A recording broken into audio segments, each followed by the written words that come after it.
ఓ పండ్లు అమ్ముకునే వ్యక్తి కొడుకు ఒకటి కాదు రెండు కాదు ఏకంగా 300 కోట్లకు అధిపతయ్యాడు. ముంబైలో ఒక చిన్న షాపు నుంచి ప్రారంభమైన అతని సక్సెస్ నేడు వేల కోట్ల విలువైన సామ్రాజ్యమైంది. అతనే naturals ice cream owner Srinivas Kamath. మరి అతని సక్సెస్ స్టోరీ ఏంటి? న్యాచురల్స్ ఐస్ క్రీమ్స్ సక్సెస్ కావడానికి ఆయన ఎటువంటి బిజినెస్ స్ట్రాటజీస్ వాడాడు? జీరో నుంచి 125 రకాల ఐస్ క్రీమ్ ఫ్లేవర్స్ తయారు చేసే స్థాయికి అతను ఎలా ఎదిగాడు? బిజినెస్ ని ఈ స్థాయికి తీసుకురావడానికి ఆయన పడ్డ కష్టాలేంటి?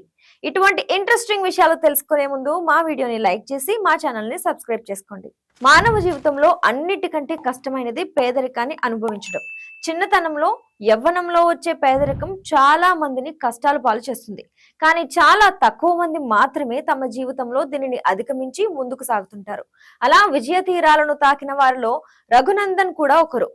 ఒక బ్రాండ్ నిర్మించడం, దానిని విజయవంతంగా ముందుకు తీసుకెళ్లడం ఎంత కష్టమైందో ప్రత్యేకంగా చెప్పనక్కర్లేదు.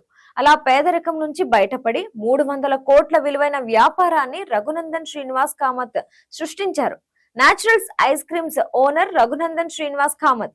ఈయనే father of Indian ice creams గా పిలుస్తారు. 1954లో కర్ణాటకలోని ముల్కి అనే చిన్న పట్టణంలో జన్మించారు. 7 సంతానంలో ఈయనే చిన్నవారు.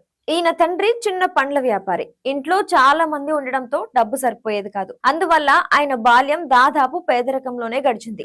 తన సోదరుడు రెస్టారెంట్ లో పనిచేయడానికి కామత్ 15 ఏళ్ల వయసులో కర్ణాటక నుంచి ముంబైకి నడుచుకుంటూ వెళ్లడం విశేషం. మొదట్లో ఆయన ముంబైలో పావ్ బాజీ ఐస్ క్రీమ్ అమ్మేవారు. ఇక రెస్టారెంట్ కి వచ్చే వినియోగదారులకు మరిన్ని వంటకాలు అందించాలనే కోరికతో సొంతంగా షాప్ పెట్టుకుందామని నిర్ణయించుకున్నారు. పండ్ల గుజ్జుతో ఐస్ క్రీమ్ తయారు చేసి అమ్మాలనే ఆలోచన అక్కడే వచ్చింది. పనిచేసిన దాంట్లో కొంత నగదు చేతికందగానే అనుకున్నట్లుగానే 1984లో జూహు అనే ప్రాంతంలో 200 చదరపు అడుగుల విస్తీర్ణంలో న్యాచురల్స్ ఐస్ క్రీమ్స్ పేరుతో సొంతంగా ఐస్ క్రీమ్ పార్లర్ ప్రారంభించారు.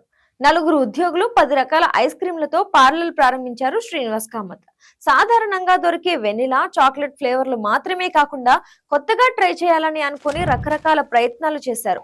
తన సొంత వ్యాపారం చూసుకునే క్రమంలో ఆయన పావు బాజీ అమ్మడం పూర్తిగా మానేశారు. ఎన్నో ఒడిదుడుకులు, కష్టాలు ఎదుర్కొన్న తర్వాత చివరికి ఆయన ప్రయత్నం ఫలించింది.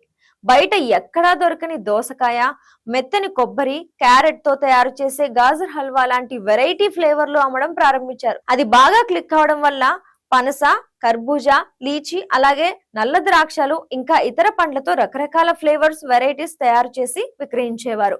అది క్రమంగా అంచులంచెలుగా ఎదిగి దేశవ్యాప్తంగా 135 నగరాలు, పట్టణాలకు వ్యాపారం విస్తరించింది. ప్రస్తుతం ఆ కంపెనీ 125 రకాల రుచుల ఐస్ క్రీంలను తమ వినియోగదారులకు అందిస్తుంది.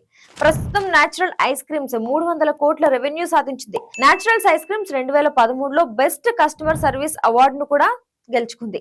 ఇక కస్టమర్లు సంతృప్తి చెందిన టాప్ 10 బ్రాండ్లలో ఇది ఒకటిగా నిలిచింది.